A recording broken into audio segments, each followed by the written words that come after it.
Okay, I'm going to share with you some important and ancient wisdom that has been removed from history. Why? To keep you enslaved to a system. Yeah? Okay. So here we are. The lovers in the tarot. And remember, everything in this reality, everything that has wisdom in it, which is feminine, has been literally erased. So you can find it in esoterica and those things that have been deemed heretical. Well, it turns out the opposite of what we thought was true was true. So hear me out. In the lovers, we have the divine feminine, Eve, right? And the snake and the tree of knowledge. That's the tree of knowledge. And she is the portal, the connection to divine. This is divine. Yeah? And he is looking at her. He is burning bush because she is literally connected to the divine.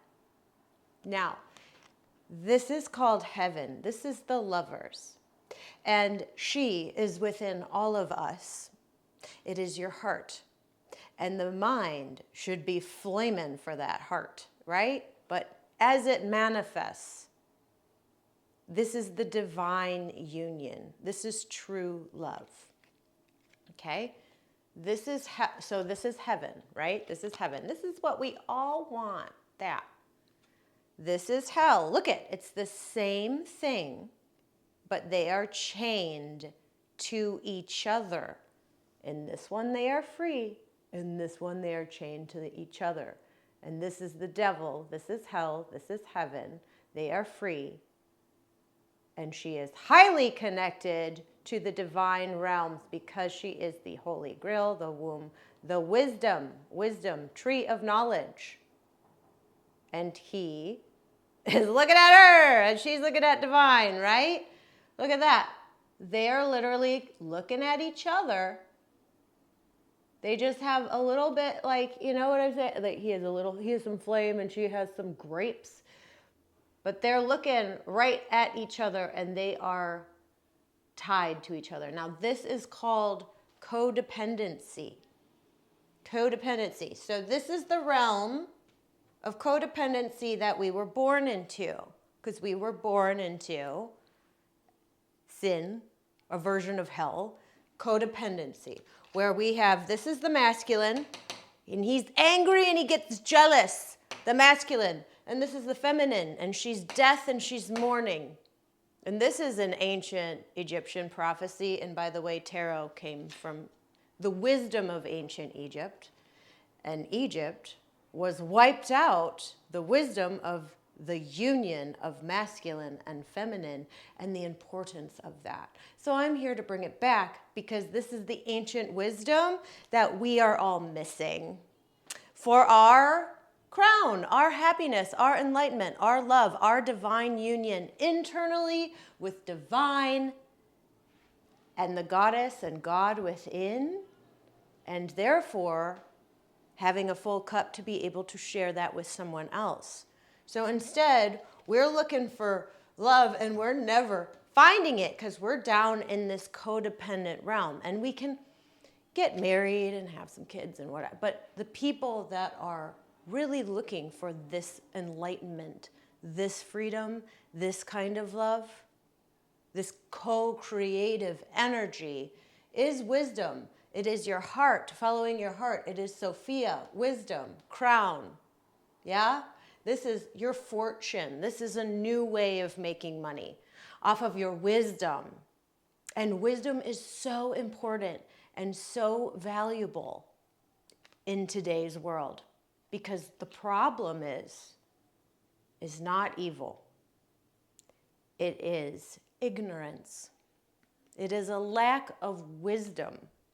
And so what we have is people that profit off of capping that wisdom. Don't get older. You know, you must get married, you must have this, you must do this, you must do that. Rules, rules, rules, rules, rules, rules, rules, rules, rules. And no one even knows themselves. And wisdom is knowing thyself. It's knowing your heart, and it is having the courage to follow it and love yourself and keep moving to your divine connection with not only yourself, but all of life. Because if you don't have that, then you have nothing to give, and you're stuck in this codependent dynamic where you're trying to find love outside of yourself. My dog has something to say about that. But anyways, so how do we get out of hell? Because this is the underworld, and how do we get out of it? Well, your mind, your ego, must follow your heart and honor it. Honor your heart, because she is king.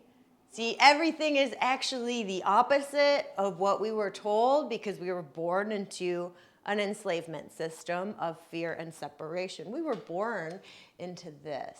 And that is why you feel pain and misery. But that is also the hero's journey. And that is also, all of it technically is God, because it's a journey crafted for you.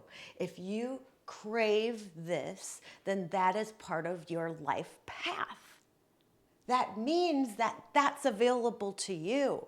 But that means going up the spiral of consciousness in loving yourself and honoring your heart. And seriously, it means obeying and serving your heart. Your heart, your heart, your heart. Because your heart is felt and found through your feminine, through your feelings, through your sexuality, through your senses, through your emotions, in your body and in your emotions. And all of your senses, extra senses, are unlocked. And superheroes, superpowers, all that stuff is actually real when you are in your Christ consciousness, when you're in your full vessel. That is the authentic creators out there creating with their magical gifts. They just are great painters, or great singers, or great teachers, or great speakers, because they're in their authentic self, which happens when you follow your heart. And this is happiness. And it is Sophia, which means wisdom. So this is the divine feminine, integrated. Your mind follows the heart. That is how you attain this. And you become like a fish. And this is like water. You're now in this current. Down here, you are stuck in the sadness and that. And when you move up and follow your heart and love and love and love and keep choosing that and stop doubting your heart and start trusting your heart. You need to trust. You need to have faith in your heart's desires, in honoring your feelings, in loving yourself.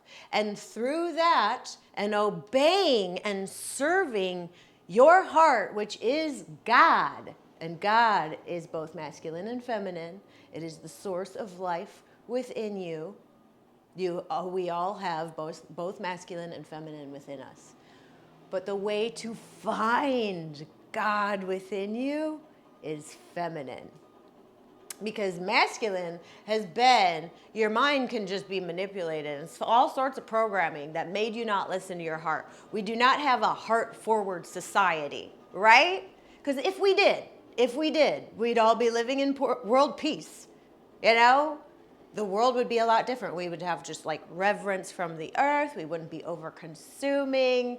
We wouldn't be ruining our bodies and the earth and being cruel and killing each other if we were operating from our hearts.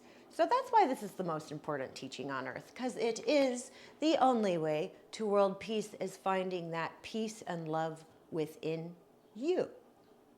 You cannot change the world. You can only change yourself. And that is the teaching of all teachings.